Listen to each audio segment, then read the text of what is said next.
Remind me later when we have time to waste and we don't have a judge waiting around to talk about RVs with you. Okay. At any rate, J. Arturo Revelo is here. Good morning, sir. Good morning, Scott. How you doing? I like the I like the people with the initial before their name. It's classy. Well, it's a gift to my father. Yeah. Long story. Oh, and what's wrong with that? Well, at any rate, there's a Superior Court judge seat opening up, and you'd like to have that job.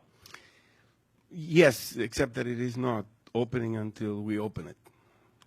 Well, okay, we're crafting one. Yes, we're making right. a new one from scratch. Absolutely. And here's the people do not learn anything about judicial candidates. They just sort of vote on them without really knowing what they're doing. And that's why we're going to get all you guys on the show so people find out what's up. This is one that people really need to look into. We need to know what's going on with that seat. Yeah. And well, first of all, what do you bring to that seat? Well, I'm the only veteran running for judge in that seat, 34. I have worked as an attorney for 15 years.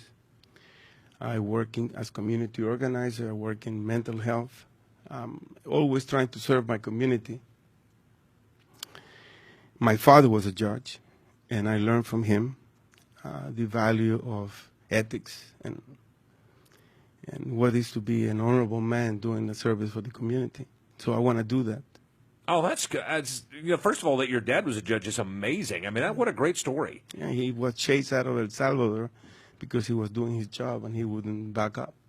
Wow. Yeah. Which is, a lot of people get chased out of that part of the world for those reasons. There's a reason people come to this country, and there's a reason why we have to fight to keep what we have. Yeah.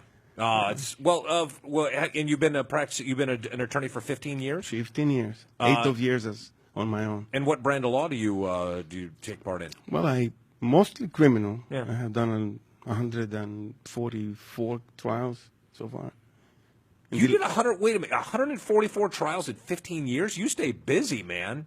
Yeah, and also you have to understand that those 144 trials are done here in Kern County. Yeah.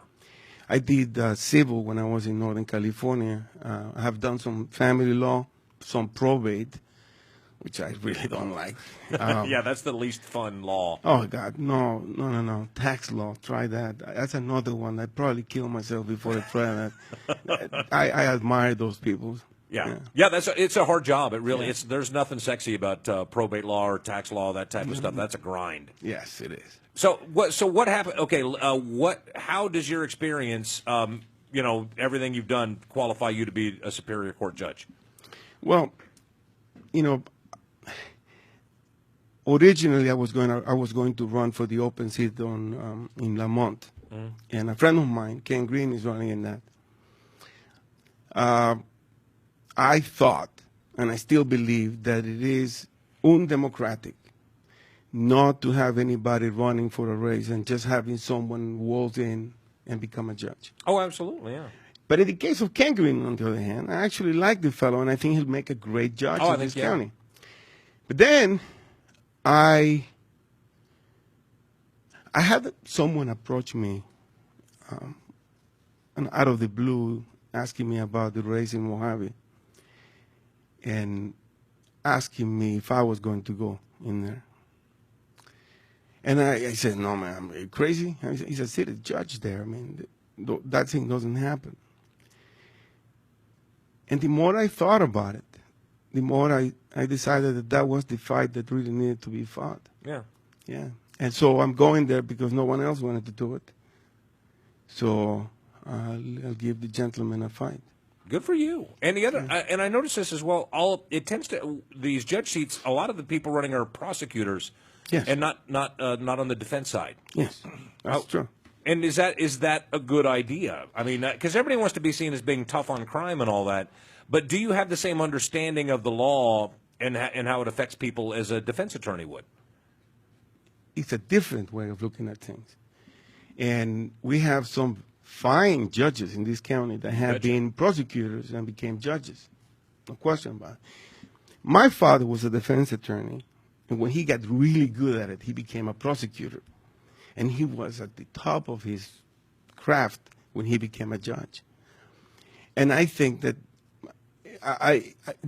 that doesn't happen here very often in the U.S. You see very few people going from defense to prosecution, back and then becoming judges. And I think that gives you a better understanding of the need to have every part of the legal system working. It requires people to understand very clearly where they stand.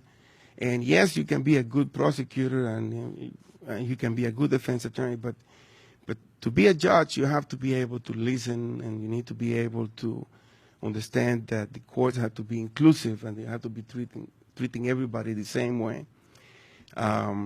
So can you have a good prosecutor becoming a great judge? Yes. It's happened before. And you can have one that was a mediocre prosecutor turning into a real bad judge. Yeah. So. And by the way, we're talking to J. Arturo Revelo. He's running for, was it 34? Yes. Oh, yeah, that's a pretty rural area. That's got to be you're going to get some interesting cases out there. There's some the desert people are an interesting people. Before you go too far with that, brother. All right. My father lives in Tehachapi. Yeah. And I actually have a ranch behind the cement factory in Sand Canyon, and I'm dreaming of going to live there. The reason people go there is just beautiful, and the people are really nice. Independent folks, very strong-willed, and I would be proud to be part of that community. No, I would too. I've lived in the desert. It's a different. These are fiercely independent people. They like the remote aspect of where they live. They like they enjoy their freedoms, and it's but it's a unique mindset living in the desert. I don't remember who said that God created deserts to show His infinite beauty. Aww. It's true. I mean, you go there and you see these blooming beds of flowers. Oh, it's beautiful. But you also, a lot of people, like, there's a huge methamphetamine problem in that part of the county. There as a judge, there's a challenge to that seat. Well, that's the challenge for the government, the prosecuting arm, for the police. The job of the judges is different. Yeah. And so, yes, and this is, again, every part of the system has to work or we all fail. You have a weak prosecuting agencies, weak law enforcement, and the communities deteriorate. You get anarchy. But if you have judges that don't stand their ground and they rule according to the law, then the system loses also. Yeah, but that's what people really do. They want people who are strict interpreters of the Constitution. Absolutely. And people who people don't want activist judges. Absolutely, and you don't want to have someone that believes that the only way that they can keep their seat is because they do whatever someone else wants them to do. Yeah. There's an independence of the judiciary that has to be respected and protected.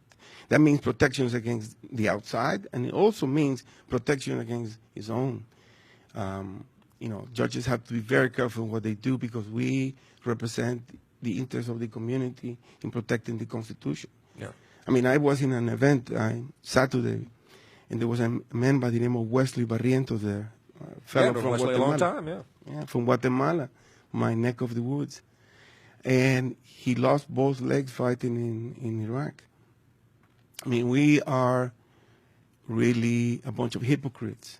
If we tell these kids, hey, go there and fight for a country, if we are not willing to fight for a country here. Yeah. And this is why I'm running for judge.